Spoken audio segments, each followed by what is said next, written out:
When you think about Paul McCartney and the music that he's created over years, you can really see how unique of a talent he is and how productive he is. So we will continue our tour through the decades of discovering what music Paul puts out in each decade. And now we move to the 1990s. But once again, he's got so much music that comes out in this decade that I'll split it into 2 episodes. So this first one, we're going to concentrate on Paul's music from the years 1990 to 1995. You ready? Let's drop the needle. The recent Paul McCartney World Tour spawned a triple live album called Tripping the Light Fantastic.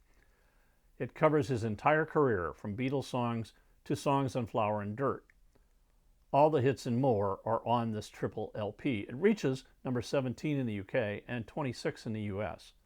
In 1991, Paul surprises everybody with the announcement that he's going to produce some classical music. Now, this is from an artist who cannot read or write music, but he's commissioned by the Royal Liverpool Philharmonic Society to work with composer Carl Davis to record what becomes Liverpool Oratorio. The music consists of 8 movements, and the story is loosely based on Paul's life. It features the main character, Shanty, who's born in Liverpool in 1942, same as Paul. He grows up, gets married, and fathers a son, and life goes on in Liverpool. This music has been performed live on stage many times, and it reached number 1 and stayed on the classical charts for quite a while. And on the regular charts, it actually got to 177. Now, the critics weren't too impressed, but Paul didn't seem to care. In 1991, Paul makes an appearance on what was then a very popular show on MTV called Unplugged, where artists would perform their music mainly as acoustic versions. Now, Paul plays songs that he wrote with John or by himself, and he's clearly having a good time, and of course, an album comes out from those sessions.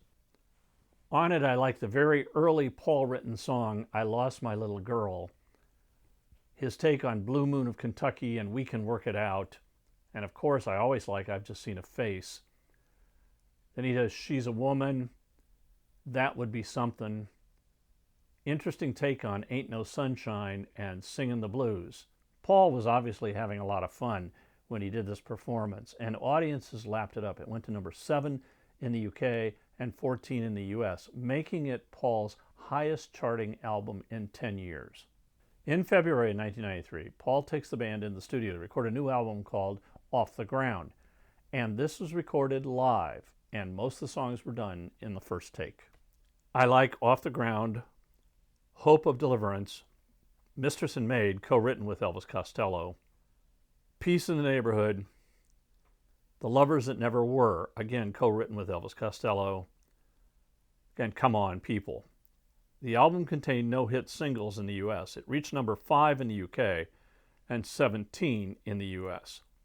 And the album launches another tour, and this one is called New World Tour. In 1993, Paul teams up with Martin Glover, an artist who is known professionally as Youth, and they record an album called Strawberries, Ocean, Forest, Ships. This all started because Paul had asked Youth to remix some of the tracks from the Back to the Egg album, but apparently that didn't happen. According to Youth, he suggested instead to deconstruct the tracks and record new music. The album is credited to the Firemen, and neither Youth nor McCartney are listed. Now, the New World Tour spawns an album which is called Paul is Live, and the title and the cover are really a joke on that old Beatles hoax about how Paul was dead, and the Abbey Road cover proved it. So here, for this cover, Paul is seen running with his sheepdog across the Abbey Road crossing. Now, according to Wikipedia, there are some major differences between the 2 covers. The license plate on the VW on the original was LMW281F, which was misread to be IF at the end, meaning that Paul would have been 28 if he had lived. Now, that's wrong for the reason that Paul was 27 at the time and very much alive. On the new album, Paul is wearing shoes. On Abbey Road, he's barefoot, which everybody else said was an indication he had died. On the new album, he's putting his left foot forward, where on Abbey Road, he's got his right foot forward. Now, in the original, everyone thought that meant he was on a different plane of existence for the other members of the band, because he was supposed to be dead. On the original Abbey Road, he's holding a cigarette in his right hand, but he's left-handed, so that must be an imposter. On the new album, Paul is holding the dog leash with his left hand. Now, when I saw this cover, I always assumed that sheepdog was Martha, the dog that was in Martha, My Dear.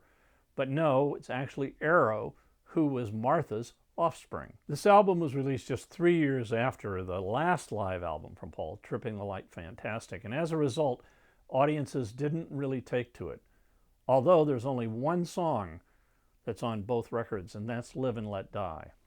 But sold poorly and can only reach 34 in the UK and 78 in the US. In November, Apple releases another Beatles album called Live at the BBC, and this features songs that the Beatles performed on BBC Radio over 52 different radio programs.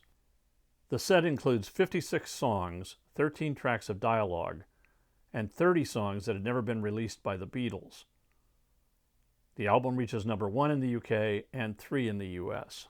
Now Paul's going to take a 4-year break from doing any solo work to concentrate on this new, sprawling project that he and George and Ringo are putting together using clips from John Lennon as well. It's going to be called the Beatles Anthology, and it's going to be a book, and it's going to be a big TV series. So the first album to come out is called Anthology 1, and it is released in 1995. The album includes 3 of them singing over John Lennon's demo of Free as a Bird. Now, as usual, I've created a Spotify playlist where you can listen to some of the songs that I've talked about in this episode. And here's the link, and I'll also put it in the comments below. And that brings us to 8 albums of Paul's music in the first part of the 1990s. In the next episode, we'll take a look at what happens between 95 and the end of the decade, and we'll obviously be starting with the second Anthology album. Thanks for watching, and keep a rockin'. If you liked this episode, hit the like button, and you can also leave me a comment down below, and I'll respond to you. If you subscribe, we'll let you know when future episodes come out.